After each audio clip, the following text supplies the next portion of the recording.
मला wow चायनाची order आली होती एल्प्रो मॉलची आणि मी ती ऑर्डर पिकअप करण्यासाठी आत गेले. मला टी-शर्ट आणि झोमॅटोची बॅग नसल्यामुळे मला आत गाडी नेऊन दिली नव्हती आणि मी बाहेर येऊन पाहते तर काय माझी गाडी उचलून घेऊन आली हे आर-टी-ओवाले.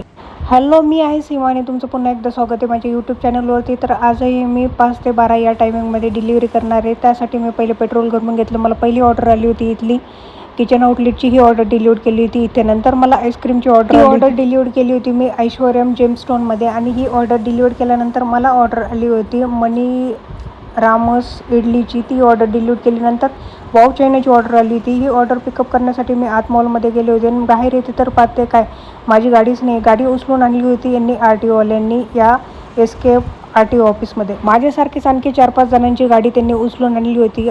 त्या ट्रॅफिक पोलीसवाल्यांचं म्हणणं होतं की तुम्ही 1000 रुपयाची पावती फाडा आणि तुम्ही तुमची गाडी घेऊन. मी म्हणाला आम्ही 20-25 रुपयाची ऑर्डर करणार आहे झोमॅटोवाले, कशी काय तुम्हाला 1000 रुपयाची पावती फाडून गाडी घेऊन जाणार. मी म्हटलं मी इथंच राहील रात्रभर, तुम्हाला काय करायचं. 10 ते 15 मिनटं थांबल्यानंतर त्यांनी मला माझी गाडी दिली आणि मग मी नंतर परत झोमॅटो डिलिव्हरी चालू केली होती. मग नंतर ऑर्डर आली होती मला द हॅश कॅफेची आणि ही ऑर्डर डिलिव्हर केल्यानंतर ह्या सोसायटी. ती ऑर्डर डिलिव्हर केल्यानंतर मला आली होती हॉटेल डीकेची ऑर्डर आणि ही डिलिव्हर केली होती मी इथे.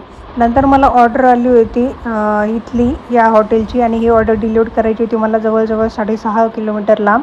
ही ऑर्डर डिलिव्हर केली होती मी या सोसायटीमध्ये. नंतर मग मला ऑर्डर आली होती आणखी एक 6.5 किलोमीटर पिकअप होतं हे बेकिंगकोचं आणि हे ऑर्डर घेतली आणि माडामध्ये पिंपरी गावामध्ये ही ऑर्डर डिलिव्हर. नेक्स्ट व्हिडिओमध्ये लवकरच भेटू. तोपर्यंत तुम्ही तुमची काळजी घ्या, मी माझी काळजी घेते. बाय.